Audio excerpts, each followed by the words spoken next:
ભગવાન નારદજી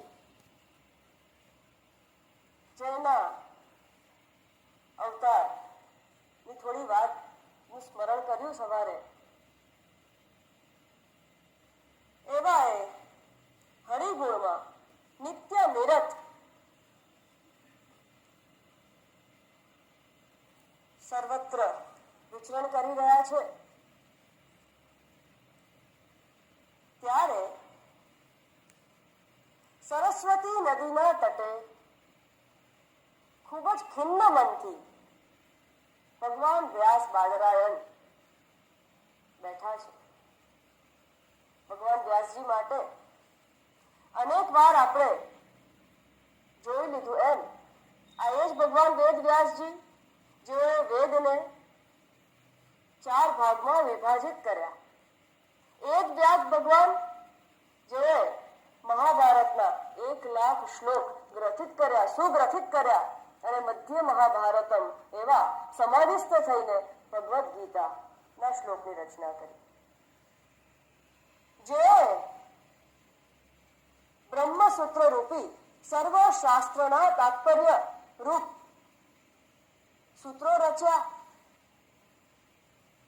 અને આશ્ચર્ય થાય, કોઈ અજ્ઞાની, કોઈ દુઃખી, પરમ તત્વને ન જાણનારો કયું કર્મ કરવું, કયું કર્મ ન કરવું, પોતાના કર્તવ્યને ન જાણનારો મનુષ્ય દુઃખી થાય તો સમજી શકાય છે. કોઈ કર્મ કરવા વાળો દુઃખી થાય તો સમજી શકાય છે. જેને શ્રી હરિ પરમાત્માનું ભૂલથી પણ એકવાર નામ નથી લીધું એ દુઃખના ગર્તમાં પડે, સમજી શકાય. પણ આ તો વેદ વ્યાસ ભગવાન બાદરાયણ. તો એવો વિચાર આવે કે હજી સુધી કોઈ રચના ન કરી હોય અને શરૂઆતના સાધના કાળમાં કદાચ ખિન્ન મન હોય તો અહીંયા એવું પણ નહોતું બન્યું.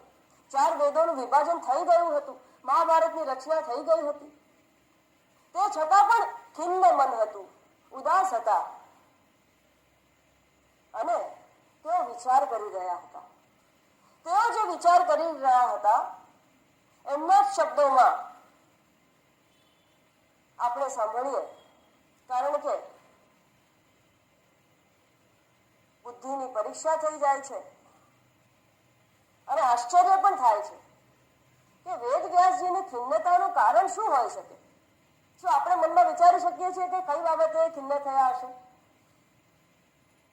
કોઈ કહેશે કે સુખદેવજી એમનો જવાબ આપ્યા વગર આગળ નીકળી જાય છે અને વૃક્ષો અને લતાઓ પાસેથી જવાબ માંગવાથી કદાચ દુઃખી થયા હોય. તો કહેવું કઈ નહોતું. વેદ વ્યાસજી કહે છે, નિષ્કપટ ભાવ છતાં મારા દેહમાં રહેનારા આત્માનો, બરાબર સાંભળજો, મારા દેહમાં રહેનારા આત્માનો, આત્મા એટલે કે જે પ્રત્યેક આત્મા, સૂત્રાત્મા. આ જે અહીંયા હાર છે, આ હારની અંદર જે સૂત્ર છે, એક સૂત્રની અંદર બધા જ ફૂલ પુષ્પ વળેલા છે. એટલે કે જે દોરો જે છે એ દરેકે દરેક પુષ્પમાંથી પસાર થાય છે. એવો જે પરમાત્મા જે અંતર્યામી છે એ દરેકમાંથી અહમ પ્રત્યય રૂપ સૂત્રમાં પસાર થયો છે, એને પ્રત્યેક આત્મા કહેવાય છે.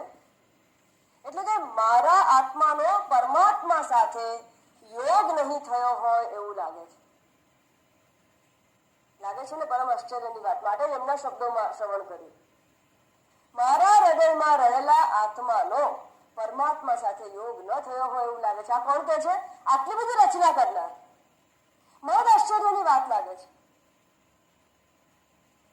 અને સ્વયં વેદ વ્યાસજીને જો આવો પ્રશ્ન થયો હોય તો નક્કી એનો ઉત્તર સ્વયં વેદ વ્યાસજી શોધી શકે એમ ન હતા. અને એટલા જ માટે ખિન્ન મને બેઠા હતા. ખિન્ન મન અહીંયા એટલા માટે લખ્યું છે કે આ જે પ્રશ્ન હતો એમને એટલો વિભોર કરી ગયો હતો. તો શું એમણે તપ કરીને એનો જવાબ લેવાની કોશિશ ન કરી હોય? કરી હશે. વર્ષો સુધી તપ કરીને કોશિશ કરી પણ જવાબ ન મળ્યો, માટે તપ અવસ્થામાં નથી બેઠા. યોગથી કોશિશ ન કરી હોય એ પરમાત્માનું મિલન કરવાની, કરી હશે, કારણ કે વેદ વ્યાસજી હતા પણ એનાથી ન મળ્યા. બીજા કોઈ પણ ક્રિયા, કર્મકાંડ, ઉપાસના, દેવ તીર્થ બધું જ કરી ચૂક્યા અને કશાથી જ આ પરમાત્માનું મિલન ન થતા ખિન્ન મનથી બેઠા છે. એટલામાં જ ભગવાન નારદજી પધારે છે અને જ્યારે નારદજી પધારે ત્યારે કોણ યાદ આવે? જેવું આપણે નારદજી બોલીએ એવું કોણ યાદ આવે?